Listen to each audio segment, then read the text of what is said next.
ఈరోజు దేవుని మాట 1 కొరింథీలకు 7వ అధ్యాయము 22, 23 వచనాలు. ప్రభువునందు పిలువబడిన దాసుడు ప్రభు వలన స్వాతంత్ర్యం పొందినవాడు. ఆ ప్రకారమే స్వతంత్రుడై ఉండి పిలువబడినవాడు క్రీస్తు దాసుడు. 23 వచనం. మీరు విలువపెట్టి కొనబడిన వారు గనుక మనుషులకు దాసులు కాకుడి. సహోదరులారా 24 వచనం. ప్రతి మనుషుడును ఏ స్థితిలో పిలువబడునో ఆ స్థితిలోనే దేవునితో సహవాసం కలిగి ఉండవలెను. ఇక్కడ దేవుడు ఏమని చెప్తున్నాడు? మీరు విలువ పెట్టి కొనబడిన వారు. ఏం విలువ అది? రక్తము. దేవుడు శిలువలో కార్చిన రక్తం ద్వారా, విలువైన రక్తం ద్వారా కొనబడిన వారు. ఎవరు వారు?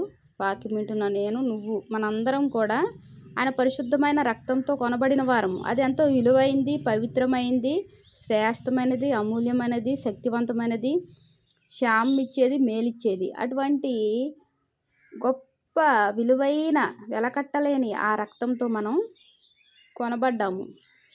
ఎవరు కొన్నారు? దేవుడు కొన్నాడు మనల్ని. ఆయన రక్తంతో కొనుక్కున్నాడు. మీరు విలువ పెట్టి కొనబడిన వారు కనుక చూడండి, ప్రభునందు పిలువబడిన దాసుడు ప్రభు వలన స్వాతంత్ర్యం పొందినవాడు. దేవుడు మనల్ని పిలిచాడు. పాపంలో శాపంలో ఉన్న మనల నిమిత్తం ఆయన ప్రియకుమారుని లోకానికి పంపించి శిలువలో కార్చిన ఆ రక్త ధారల ద్వారా ఆయన మనల్ని కొనుక్కున్నాడు. ఆ రక్తంతో కొనుక్కున్నాడు. మనము ప్రభు నందు పిలువబడిన వారము. ప్రభు వలన స్వాతంత్ర్యం పొందినవాడు. మనం ఎవరి వలన పొందాము స్వాతంత్ర్యం? ప్రభు వలన. ఒకప్పుడు దాసత్వంలో ఉన్నాము, బందీగృహంలో ఉన్నాము, చెరలో ఉన్నాము. పాపం అనే చెరలో, పాపం అనే బంధకాల్లో బంధింపబడి ఉన్నాము. మరి దేవుడు మనల్ని విడిపించాడు. పాపం నుండి, శాపం నుంచి ఆయన విడిపించాడు. మనల్ని స్వతంత్రంగా చేశాడు, స్వతంత్రులుగా చేశాడు. ఆ ప్రకారమే స్వతంత్రుడై ఉండి పిలువబడిన వాడు. మనం స్వతంత్రులమయ్యాము. మరి ఇప్పుడు మనం ఎవరికి దాసులం అవ్వాలి? క్రీస్తుకు మాత్రమే దాసులం అవ్వాలి. మరి మనం ఎవరికి దాసులం అవుతున్నాము? 23 వచనం. మీరు విలువ పెట్టి కొనబడిన వారు కనుక మనుషులకు దాసులు కాకుడి. మనము విలువ పెట్టి కొనబడ్డాం కదా, మరి దేవునికి మాత్రమే దాసులం అవ్వాలి. ఆయనకు మాత్రమే మన యజమాని ఆయనకు మాత్రం మనం దాసులము. మనుషులకు దాసులు కాకుడి. చాలామంది దేవుని యొక్క అనుభవం, దేవునిలో సరైన అవగాహన లేక చాలాసార్లు అప్పుడప్పుడు త్వరగా మన మనసు ఏమవుతుంది? మనుషులకు దాసులమైపోతాం. వారైనా చిన్న సహాయం చేస్తే వారికి దాసులమైపోతాం. ఇంకా వారినే పట్టుకుంటాం మనం. మరి సహాయం చేపించింది దేవుడు. మనం దేవునికి మాత్రమే దాసులుగా ఉండాలి కానీ మనుషులకు దాసులం కాదు మనం. ప్రేమైన దేవుని మాట వింటున్న నా సహోదరులారా, ప్రతి మనుషుడు ఏ స్థితిలో పిలువబడునో ఆ స్థితిలో దేవునితో సహవాసం కలిగి ఉండవలెను. చాలామంది పరిస్థితులు బాగోలేనప్పుడు దేవుని యొక్క పాదాల చెంత చేరి ఎన్నో కార్యాలు పొందిన తర్వాత మరలా దేవుణ్ణి విడిచిపెట్టడం జరుగుతుంది. మరి దేవుడు ఏమని చెప్తున్నాడు ఇక్కడ? మీరు ఏ స్థితిలో పిలువబడ్డారో ఆ స్థితిలోనే దేవునితో సహవాసము చేయవలెను అని దేవుడు చెప్తున్నాడు. సహవాసం కలిగి ఉండవలెను. మరి దేవునితో సహవాసం కలిగి ఉంటున్నామా?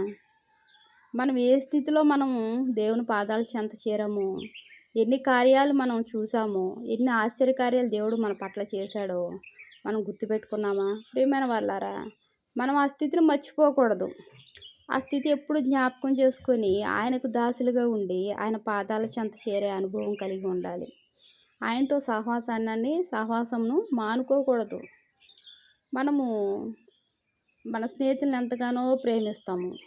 వారు ప్రేమించి వారు ఏం చేస్తారు? వదిలివేశాక అప్పుడు అర్థమవుతుంది, అయ్యో ఇన్ని రోజులు మేము స్నేహం చేశాము, అంతా ఉట్టిదేనా అని. మరి మన దేవుడు అలా వదిలేసే దేవుడా? మనకి స్నేహితుడిగా, తండ్రిగా, బంధువుడిగా, తల్లిగా, తండ్రిగా, అన్ని విధాలుగా, అన్ని వేళలో మనకు చాలినంత దేవుడుగా ఉంటున్నాడు. ఆయన అన్ని విషయాల్లో తోడుగా ఉంటున్నాడు. తండ్రి స్థానం తీసుకున్నాడు, తల్లి స్థానం తీసుకున్నాడు. తల్లి లేని వారికి, తండ్రి లేని వారికి, అక్కలు లేని వారికి, అన్నలు లేని వారికి ఆయన అన్నీ తానే మనల్ని చూస్తున్నాడు కదా.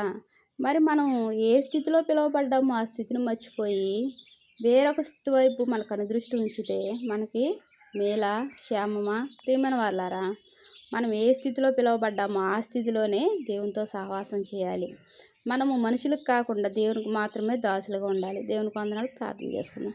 మహాప్రేమ గల తండ్రి, కృపగల నాయనా, నీకు ఎన్నో వందనాలు, స్తోత్రాలు అయ్యా తండ్రి. యేసయ్యా, నీకు మాత్రమే దాసులుగా ఉండలాగిన సహాయం చేయండి ప్రభు.